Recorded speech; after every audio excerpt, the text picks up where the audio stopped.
Assalamualaikum warahmatullahi wabarakatuh. Perkenalkan, nama saya Talita Zahirah dari kelas 9D. Saya absen 41. Hari ini izinkan saya untuk membacakan teks monolog yang berjudul Kota Tanpa Buku. Kota tanpa buku. Pernahkah kau ke toko buku, perpustakaan, atau taman bacaan? Tidakkah kau merasa istimewa ketika berada di dalamnya? Di sekelilingmu, ada berbagai tokoh dari dunia nyata dan hayal, tempat yang pernah kau kunjungi dan yang belum, informasi dan cerita dari masa lalu, masa kini, dan masa depan. Semua berpadu, semua berada dalam genggamanmu.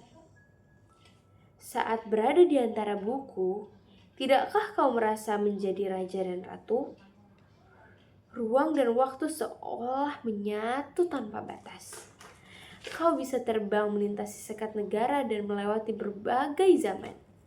Kau bisa menyelam ke samudra, melayang di angkasa, bercanda dengan aneka satwa, dan berkelana di tengah padatnya kota juga rimba raya. Kau tahu, buku adalah jendela dunia, kunci pengetahuan, dan pintu wawasan. Muhammad Hatta, sang proklamator, berkata, "Aku rela dipenjara asalkan bersama buku, karena dengan buku aku bebas."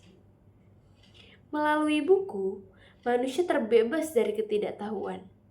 Tempat-tempat yang dipenuhi buku adalah harapan berkembangnya pengetahuan dan wawasan. Apa jadinya jika kota tanpa buku? Pantaskah dia disebut kota?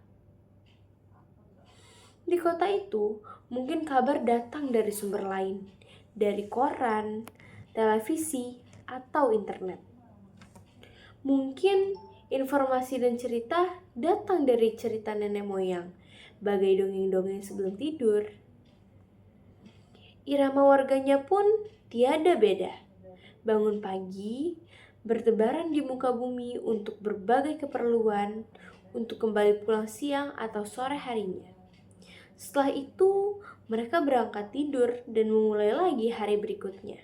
Semua serupa. Di kota itu, mungkin ada bangunan bernama perpustakaan. Di dalamnya, buku-buku berderet dalam rak yang tak terjamah. Tiada tangan meraih dan membuka halaman demi halaman dengan sukacita. Mungkin juga ada tumpukan buku di sudut-sudut sekolah yang sepi dan berdebu, jarang dikunjungi, jarang dibaca. Buku-buku di sana teronggok tanpa nyawa. Bagaimana dengan kotamu? Mungkin kau tinggal di tengah kota yang megah, atau di gang sempit, di desa terpencil, di sisi pesisir, atau di kaki gunung.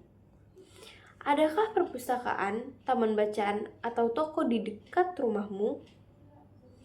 Jika ada, apakah tempat itu menjadi wadah berkumpulnya anak-anak dan warga, menjadi pusat berkembangnya wawasan dan pengetahuan, atau hanya menjadi pajangan? Maukah kamu menjadi orang yang menghidupkannya? Kau bisa mengunjunginya dan mengajak teman-teman membaca dan berbagi cerita di sana. Jadikan tempat itu sumber kegembiraan dan pengetahuan. Jika tempat itu belum ada, maukah kau menjadi orang yang mulai menghadirkannya? Kau bisa memulainya dari sebuah sudut di teras rumahmu. Ajak teman-temanmu memulai langkah baru. Jangan biarkan waktu berlalu tanpa buku. Siapapun dirimu, bersahabatlah dengan buku. Dia akan menjadi teman setiamu sepanjang waktu. Terima kasih. Wassalamualaikum warahmatullahi wabarakatuh.